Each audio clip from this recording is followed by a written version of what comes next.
guide बान मोनसे नावकाटा याव आरो तिनिआलि नावकाटा होनो याव सिमेन्ट ओरै सेरें दैमानिफ्राय फैयै फैनानै मिसामारा पन्सायतआवनो गोलैयो मिसामारा पन्सायतनि नावकाटा तिनिआलि मोनसे गाइड बान दंमोन मैया हरखाबै माने दै आरो नायरानेफ्राव अखा हानायनि थाखाय बे बान्दोआ बायनानै माने दिनै गासै गामि तिनिआलिखिनिनि माखासे न'खरखौ माने दैया बहुद असुबिदा खालामदों बे असुबिदाखौ जाहाथे सरकाराबो नायनानै जोंनो बेयाव माबा मोनसे सुबिदा जुदि थेनायनि सुबिदा होयो बेखौनो आंबो पन्सायतनि सासे प्रतिनिधि जानानै खावलायो आरो दिनै बहुद माने असुबिदायाव गोलैदो इयो दैया न'आ दिनै लोमनानै न'नैसो मानसिया थानोनो हायाखै आरो बेयाव खेथि फोथार बेसेबांबा खेथि फोथार दंमोन बे खेथि फोथारा दिनै बे बान्दोखौ थेनो हायाब्ला जोंहा बहुद खेथिनि थाखायबो रायजो राजाफोरा बहुद असुबिदा जागोन आरो दिनै दा खेथि मावनो सम जाबाय जों हायोबा दा बेखौ बान्दोखौ थेनायनि बेबस्था लानो नागिरदों ओंखायनो सरकारा जों बेखौ हेफाजाब होयोबा जों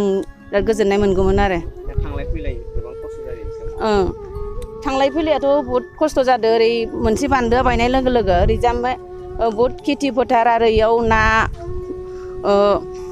गामि माखासे नावकाटा होननाय गामियाबो बहुद थांनो फैनो हायाखै दा बारनो हायाखै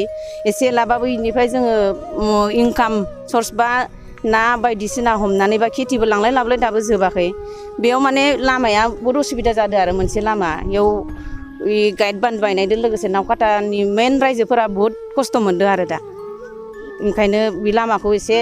बान्दोखौ थेयोब्ला बे लामायाबो दैया एसे राननायनि सुबिदा दं आरो थाबायनो सोलिनो हागोन आरो एसेबाबो बेखौनो आं खावलायो आरो এইখন নদী হ'ল এই চিমেণ্ট চাপৰি চেৰেং নদীৰ পৰা আপোনাৰ মিছামৰা তিনিআলি ইটো নাওকটালৈ যোৱা নদী এই নদীখনে যোৱাকালি আমাৰ এই যিটো মিছামৰা তিনিআলি গাঁওখনৰ মাজতে এই গাইড বান্ধটো ছিঙি দিলে ছিঙি দিয়াৰ ফলত এতিয়া গোটেই গাঁওখন প্লাবিত হৈ গ'ল আৰু